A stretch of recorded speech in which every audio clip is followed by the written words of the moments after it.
All right, we're talking trade or keep over here after week 1 performances. Austin Ekeler, I'm trading him. He scares me. Well, he doesn't scare me. Joshua Kelly scares me like a lot. He was the better running back in this one on the ground. He's seen quite a few red zone looks with 12 carries for 60 yards. Ekeler, who has spent his career being a third down receiving back, minus some Melvin Gordon injury fill-ins, and he's flourished because Rivers was a dink and dunk pro. Meanwhile, who knows what Tyrod Taylor's plans are here as far as being a dink and dunk guy, but we do know Ekeler only seen 1 target last week, which is concerning. Ekeler still ran for 84 yards, and I think this is the perfect time to sneak a trade in there. You might not get a round 2 draft pick type talent in return, but I wouldn't be upset to get a round 3 or a round 4 in return if you're deep at the position, because we could very well see Ekeler slide back into that, that flex play role by the end of the season if Joshua Kelly does continue to look as good as he has.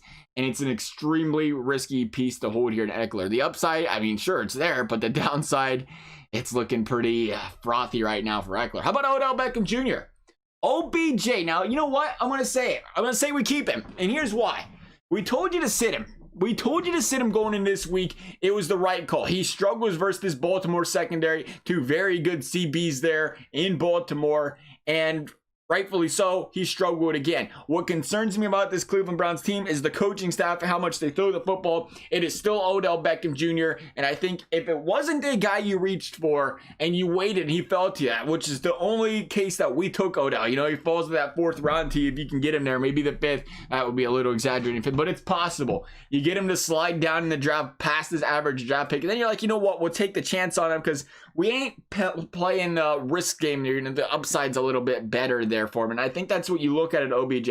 I don't look at this guy as no New York Giants OBJ. I don't think that's coming back, but he can still hold a solid role as a wide receiver for this Cleveland Browns team, who is still under that same coaching staff. And I think you do have to wait it out a little bit to give him some time. Baltimore's not a good place to judge OBJ's performance on here. That team's very solid in the secondary. I think you at least give it another week. And I mean, unless you can somehow manage to get this guy again, 3rd round pick talent, someone stud back in return. But I think that's going to be a tough one to sell there with OBJ. So I'm keeping him for now. How about Nick Chubb though? Nick Chubb though, speaking of the Browns, I don't know if you can keep him. I don't know if you can keep him at 10 carries, 60 yards.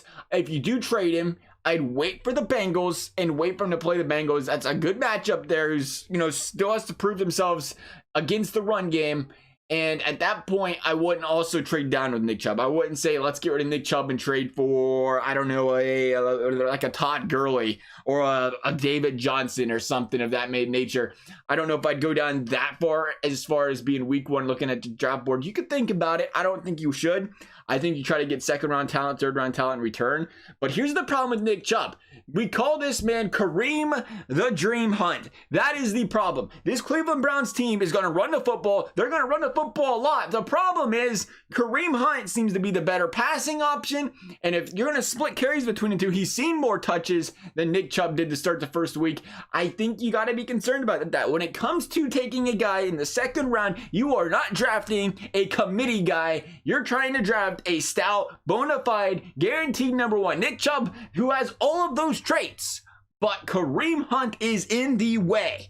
And that is a big concern here for Nick Chubb owners. If you can just pick up a guy who's guaranteed in that featured role, for somebody that might be a big believer in Nick Chubb, and rightfully so because he's a stud, why not make that deal? Especially considering it's a Browns offense that might once again struggle to score the touchdowns. Nick Chubb's out for us. That's our guys. Thank you guys for watching. We'll see you next time.